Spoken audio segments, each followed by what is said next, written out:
The United States and Russia remain at a standstill this morning after the first day of negotiations this week over Russia's military buildup at the border of Ukraine.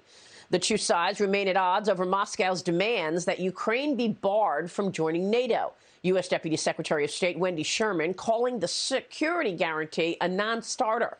Russia's deputy foreign minister says Putin has no intentions to attack Ukraine and that the West should not fear, quote, any kind of escalation.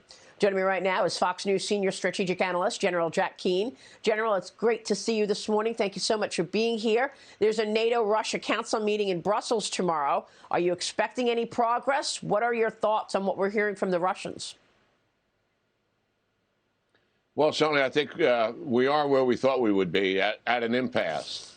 Obviously, Mr. Putin here has gotten something that he's wanted for the 22 years he's been in power. And that is he's having discussions with the United States, and as you indicated with the NATO leaders on Wednesday, of reconstructing the European security architecture and moving that in a direction that's to his favor. That's what's really on the table here, certainly. The impasse over Ukraine becoming a member of NATO is at the heart of this.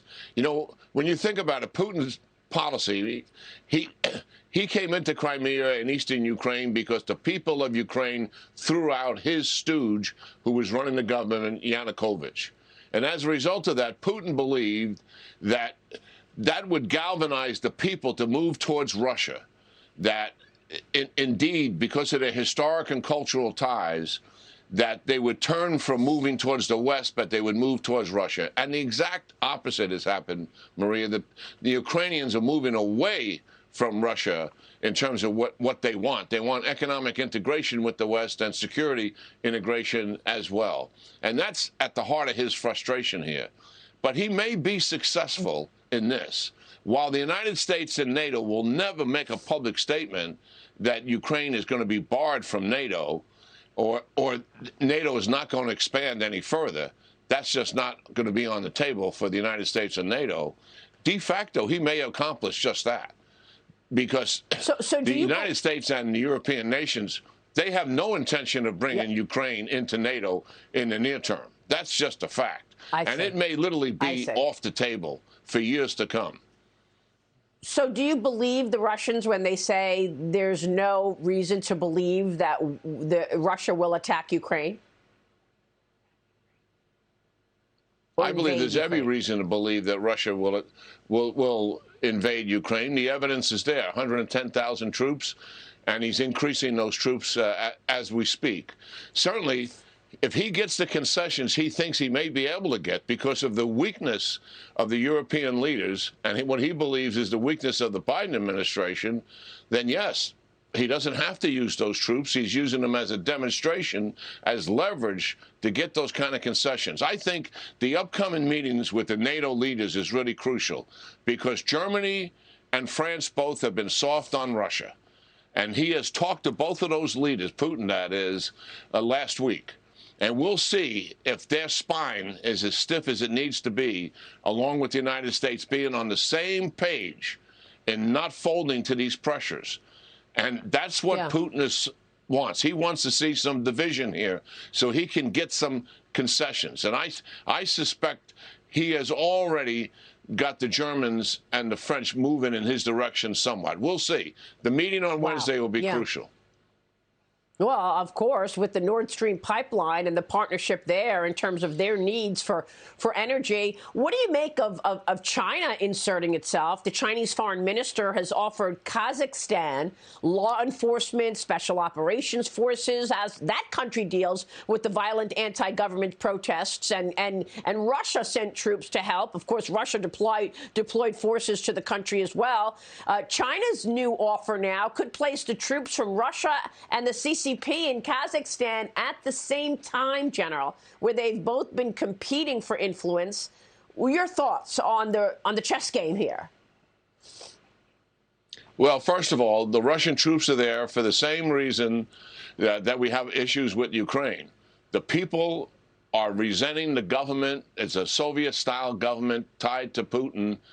that is not giving them the quality of their life experience that they want. They have no trust and confidence in it. The same thing happened in Ukraine. The same thing happened in Belarus. So that's why the Russian troops are there, to put down the unrest for the people, because he does not want the government overthrown. The fact that China has raised a flag and is willing to intervene here is a big deal. They haven't done anything like this in decades. And that is, it shows you how much interest they have in Central Asia, particularly this one particular country, given their Belt and Road Initiative. They have natural resources there, lots of oil, lots of uranium. There's a lot of programs that China has going. And also this, there's over 1,000-mile border of Kazakhstan and Xinjiang province, which is the province that the Uyghurs are in, and where in the China's mind, there's Muslim and Turkic unrest there that needs to be put down. So, yeah, China sees a security issue here to protect their economic interests as well. And it is a major shift in their foreign policy to offer up those troops. Also not too far from Afghanistan. Well, what about the fact that China named a top internal security forces officer who helped lead Beijing's crackdown on Xinjiang? They're naming him as the new chief of the army post in Hong Kong, General. Okay, this move coming as Beijing is tightening its control over Hong Kong. We know that they're crushing dissent. Hong Kong's constitution says that the People's Liberation Army forces stationed in the region should not interfere with local affairs. General, come on. They will not stop crushing dissent in Hong Kong, and they're making it clear who's in charge. Oh, no doubt about it. I mean, it is just further testimony how serious they are on the crackdown in Hong Kong and taking away the rule of law and democracy. They're promoting someone who's been participating, has got blood on his hands in terms of committing genocide in Xinjiang province against the Uyghurs. I mean, this is an international criminal as far as I'm concerned, and he should be sanctioned for it. But it underscores how strongly China believes about Hong Kong and how they're going to keep the lid on that, and they're not going to put up with protests, demonstrations, any pushback whatsoever now. I mean, it's going to what's going to take place in Hong Kong is what takes place routinely in mainland China, and that is simply they're going to put down any opposition whatsoever. Yeah, and you know, it leads me to the question is Taiwan next? Is Tibet next? I mean, you know, there you go. We're seeing exactly who the CCP is. General, a question for another day. We so appreciate your time this morning. Thank you, sir. Yeah, great talking to Maria.